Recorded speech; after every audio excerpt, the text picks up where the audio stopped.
A very warm good morning to all of you my friends. आप सभी का हमारे चैनल में स्वागत है। वीडियो को स्टार्ट करते हैं एक मोटिवेशनल थॉट के साथ that punctuality is not about being on time, it's basically about respecting your own commitments.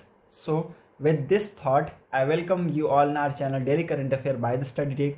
Video को स्टार्ट करने से पहले मेरी आप सभी से रिक्वेस्ट होगी कि अगर आपको वीडियो पसंद आता है, जो कि बेहद आएगा, सो प्लीज़ वीडियो को लाइक, शेयर और चैनल को जरूर सब्सक्राइब कर लीजिएगा ताकि आपको हमारी वीडियो की अपडेट्स मिलती रहे। At the same time I request all of you to please do share this video among your friends, family members and all other aspirant who are preparing for competitive exams. Video मैं कुछ दिन से regular upload नहीं कर पा रहा हूँ, very sorry for that.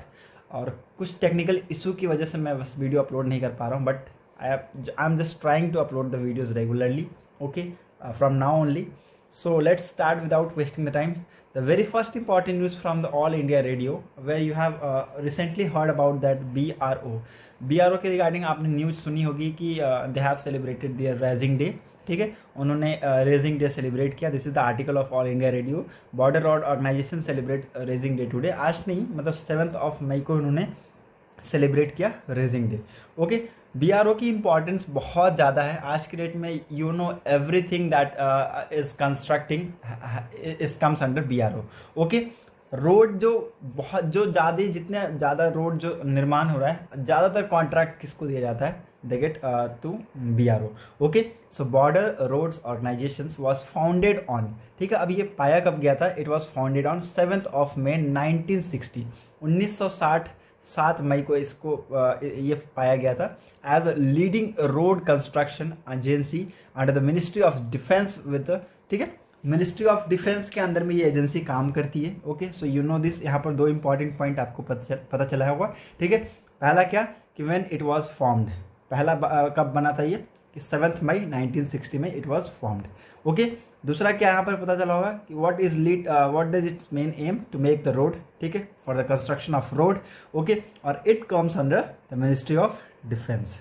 Okay, so this is very important. Everything is achievable through hard work. Okay, इसका बहुत ही एक इम्पॉर्टेंट मोटो है, वो आप लिख लीजिए. Everything is achievable through hard work. Hard work से हम हर चीज़ को अचीव कर सकते हैं, लेकिन आज की डेट में हार्ड वर्क के साथ साथ आपको स्मार्ट वर्क करना भी बहुत ज़्यादा ज़रूरी है. ओके, ताकि आपका जो टाइम लग रहा है वो कंज्यूम कम हो. ठीक है, लेस टाइम में आपके काम को कंप्लीट किया जा सके. ओके, सो हर साल 7 मई को we celebrate BRO day. Okay, and this was 62nd raising day, foundation day इसको आप बोल सकते हैं. ओके, सो इसकी इंपॉर्टेंस बहुत ज़्यादा है. आप लोग न्यूज़ में आए दिन आर्टिकल पढ़ते होंगे BRO के रिगार्डिंग, जैसा कि ये आर्टिकल है फ्री प्रेस का, जहाँ पर राजनाथ सिंह जी ने BRO को बोला कि for faster work on road near China borders. China borders के पास आप लोग देख रहे होंगे कि रोड वगैरह इंफ्रास्ट्रक्चरल डेवलपमेंट्स चल रही है. ओके, रोड का कंस्ट्रक्शन हो रहा है, और इन्होंने बोला है, हमारे डिफेंस मिनिस्ट्री ने बोला है कि BRO को, बॉर्डर रोड ऑर्गेनाइजेशन को, कि आप वहाँ पर काम थोड़ा और प्रगति से बढ़ाएं, तेज़ी से बढ़ाएं, ताकि जल्दी से जल्दी यहाँ कंस्ट्रक्शन कंप्लीट हो जाए. Okay, so such type of article always आपको यहाँ पर न्यूज़ में मिलेंगे. कुछ इस टाइप के भी आर्टिकल आपने पढ़ा होगा कि BRO restores Shinkula La pass at 16,700 feet to connect Ladakh Zanskar valley. ठीक है, लद्दाख से जंस्कर वैली को कनेक्ट करने के लिए BRO रीस्टोर कर रहा है सिंकुला ला पास को, जो कि 17,000 फीट है. बहुत ही एक इम्पॉर्टेंट ला पास है जिसको रीस्टोर करने की बात. So these are the articles which comes on daily basis पे आर्टिकल आते रहते हैं BRO के रिगार्डिंग. ये न्यूज़ आप सुनते ही होंगे, ये सारी न्यूज़. ठीक है, these are very common news.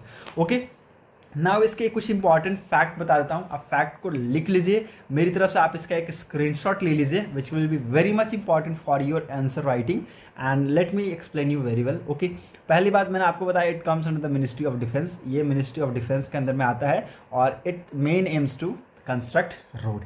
ठीक है, इसका मेन मकसद क्या है? रोड को बनाना, इंफ्रास्ट्रक्चरल डेवलपमेंट हमारी कंट्री में ले आना. हर वक्त अगर आप जगह पे जाइएगा, वहाँ पर आपको लगभग 90 to 95% वर्क आपको रोड का किसको मिलता है? BRO को मिलता है.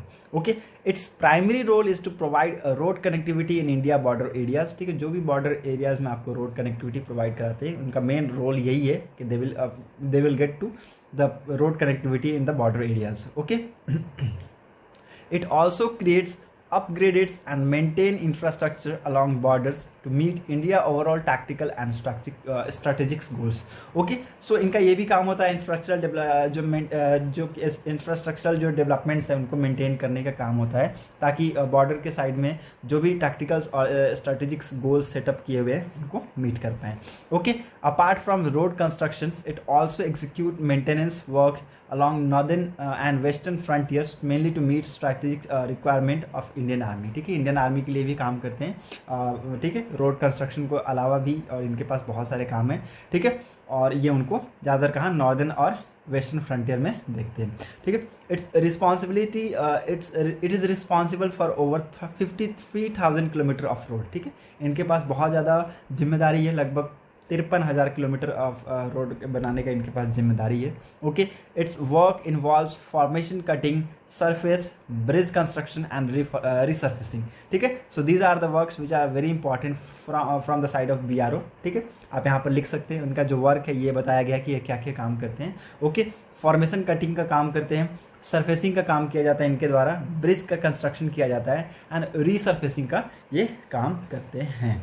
Okay, it contribute towards India's strategic objectives in neighboring region by constructing road in friendly foreign nations like Afghanistan, Bhutan, Myanmar, Sri Lanka and Nepal. Okay, so these are the countries which are in news. बहुत ज़्यादा important countries है, these are the very important countries और जहाँ पर ये development देखे जा रहे हैं.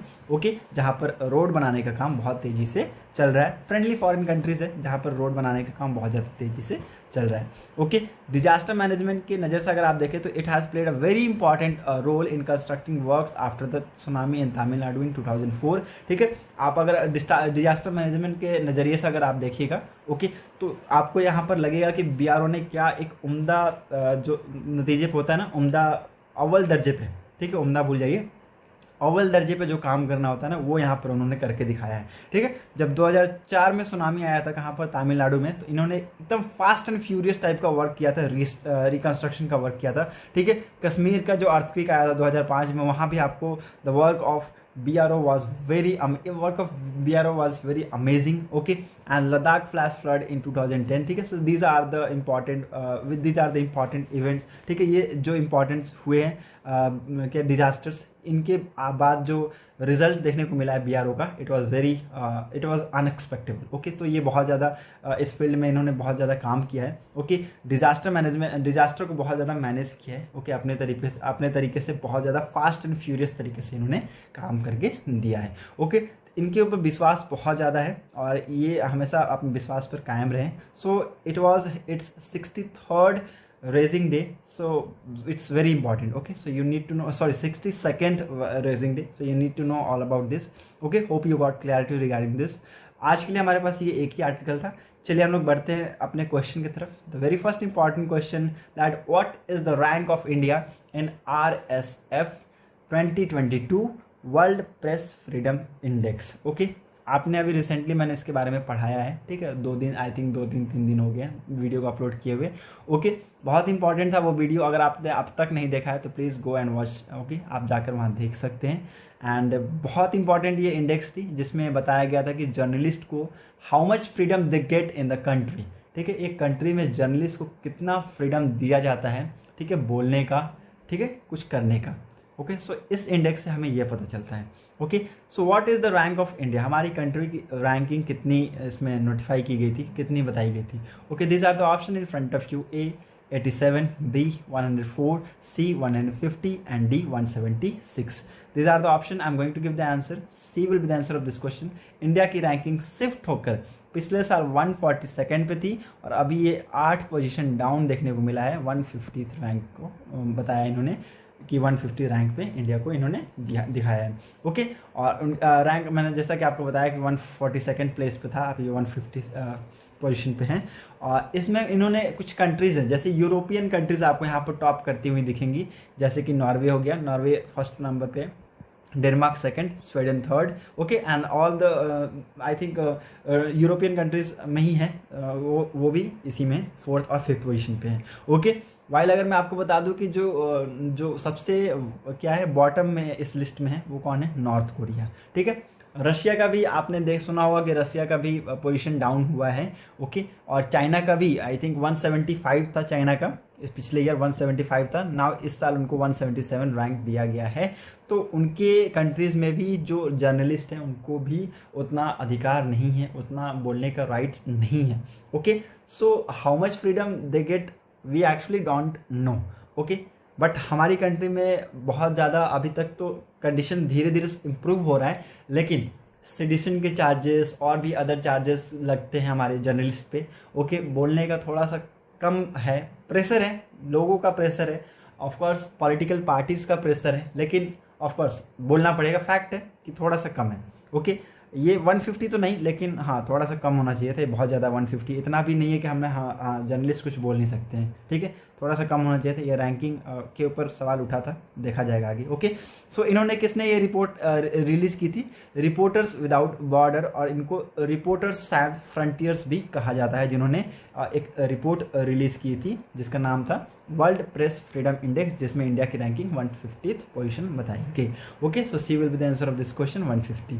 Now move on to the next important question that India signed a pact on green hydrogen task force and agree to work on AI startups with which country. ठीक है, आर्टिफिशियल इंटेलिजेंस के startups की बात की गई है यहाँ पर, और एक पैक्ट साइन किया गया इंडिया के द्वारा, green hydrogen task force pact है ये, किस कंट्री के साथ साइन किया गया है? These are the option in front of you: A UK, B USA, C Germany and D France.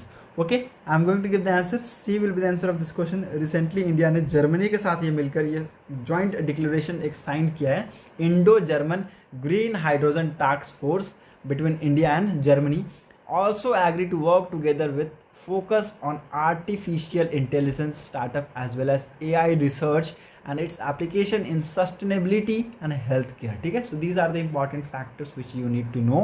Artificial intelligence पे काम करेंगे और ग्रीन हाइड्रोजन टास्क फोर्स पे ये काम करेंगे, और हेल्थ केयर पे भी थोड़ा सा ध्यान देने की बात की गई। इंडिया साइंस एंड टेक्नोलॉजी और science minister Jitendra Singh visited Germany as a part of his official tour. ठीक है, ऑफिशियल टूर के ऊपर ऑफिशियल टूर का पार्ट बनकर हमारे इंडिया साइंस एंड टेक्नोलॉजी के और साइंस के जो मिनिस्टर है जितेंद्र सिंह, इन्होंने विजिट किया रिसेंटली जर्मनी में।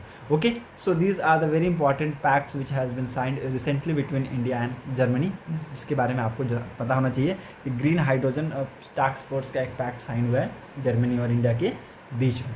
Okay, now move on to the next important question that which organisation releases the state of the world forest report. ठीक है, किस ऑर्गेनाइजेशन के द्वारा इस रिपोर्ट को रिलीज किया जाता है? वर्ल्ड फॉरेस्ट रिपोर्ट को सोफा जिसको बोलते हैं, ठीक है, सोफा रिपोर्ट को रिलीज किया जाता है। These are the option in front of you: A NABARD, B ministry of environment and forest and climate change, C ministry food and agriculture organization FAO जिसको बोलते हैं, ठीक है, FAO. Okay, and D is world wide fund for nature. Okay, so these are the option, very important options. Okay, बहुत ज़्यादा important है ये सारे ऑप्शंस, लेकिन आंसर तो मात्र एक ही होगा, दैट इज सी। ठीक है, रिसेंटली फाओ ने अभी इसको रिलीज किया है, पब्लिश किया है, किसको? State of world forest report को रिसेंटली पब्लिश किसके द्वारा किया गया है?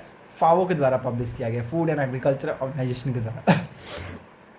Sorry, as per 2020 second edition of the report released during the World Forestry Congress, okay, the world has lost बहुत सारी millions हेक्टर में हमने ज़मीन खोया है, फॉरेस्ट एरिया हमने खोया है लास्ट 30 ईयर्स में। ओके, अप्रॉक्सीमेटली बताया जा रहा है कि 10.34% हमने खोया है forest area in last 30 years. ठीक है, अगर आप इसको बोले तो 420 मिलियन हेक्टर हमने खोया है इन 30 सालों में, पिछले 30 सालों में। Okay, it also want that 15% of 250 emerging infectious disease have been linked to the forest. ठीक है, बहुत ज़्यादा जो डिजीज़ हैं, लगभग 15% ये डिजीज़ हैं, इनको वार्न किए गए हैं। ठीक है, लगभग 250 emerging infectious disease has been linked to the forest. Okay, so these are the important things which you need to focus on it. Okay, so यहाँ पर आपको दो चीज़ें पता चली, एक तो ये फाओ इसको रिलीज़ करता है, दूसरा बहुत ज़्यादा हम 30 सालों में ये देखें, पिछले 30 सालों में हमने फॉरेस्ट को बहुत ज़्यादा खोया है, लगभग 420 मिलियन हेक्टर खोया है। ओके, और बहुत ज़्यादा जो इन्फेक्शियस डिजीज़ है that have been linked to the forest, ठीक है, फॉरेस्ट से ज़्यादा वो लिंक्ड होती जा रही है। Okay, so C will be the answer of this question. इस रिपोर्ट को किसके द्वारा रिलीज किया गया? फाओ के द्वारा रिलीज किया गया। Now move on to the next important question, that is the Indian coast guard commissioned its second air squadron 845 squadron at which place, ठीक है, किस प्लेस पे स्क्वाड्रन को कमीशन किया गया है? So these are the option in front of you, A Goa, B Kochi, C Mumbai and D Visakhapatnam. Okay, I am going to give the answer, B will be the answer of this question. Recently इसको कोची में commission किया गया है, बहुत important ये question है, आज के डेट में बहुत ज़्यादा ये न्यूज़ में भी है। Okay, Indian coast guard commissions at second squadron air squadron 845 squadron at the coast guard air enclave at Nedumbassery, ठीक है, नेदुम बसेरी इन कोची, ठीक है, कोची के नेदुम बसेरी में इनको हायर किया गया, इनको कमीशन किया गया। The new air squadron is equipped with the indigenously developed advance mark 3 helicopters, ठीक है, तो इनको किससे? ये इंडिजिनियसली जो डेवलप्ड हुआ है एडवांस मार्क 3 हेलीकॉप्टर, तो उनसे ये इक्विपाइड है। And as of now 4 helicopter has been positioned in Kochi to cover the coast of Karnataka, Kerala and Lakshadweep. Okay, so 4 helicopter को रखा गया है कहाँ पर? कोची में पोजीशन किया गया है, किस चीज़ के लिए? कर्नाटका और केरला और लक्षद्वीप को, लक्षद्वीप के जो कोस्ट है उनको कवर करने के लिए। Okay, so these are the very important facts which you need to remember and hope you got clarity regarding this कि अब रिसेंटली 845 का सेकेंड स्क्वाड्रन को कमीशन किया गया कहाँ पर? कोची में। Okay, so B will be the answer of this question. Okay, so that's it for today's video analysis. अगर आपको वीडियो इंपॉर्टेंट लगी हो तो प्लीज़ दूसरों तक जरूर शेयर कीजिए और जरूर लाइक कर दीजिएगा, चैनल को जरूर सब्सक्राइब कर दीजिएगा। Thanks for watching a video, thank you, have a nice day.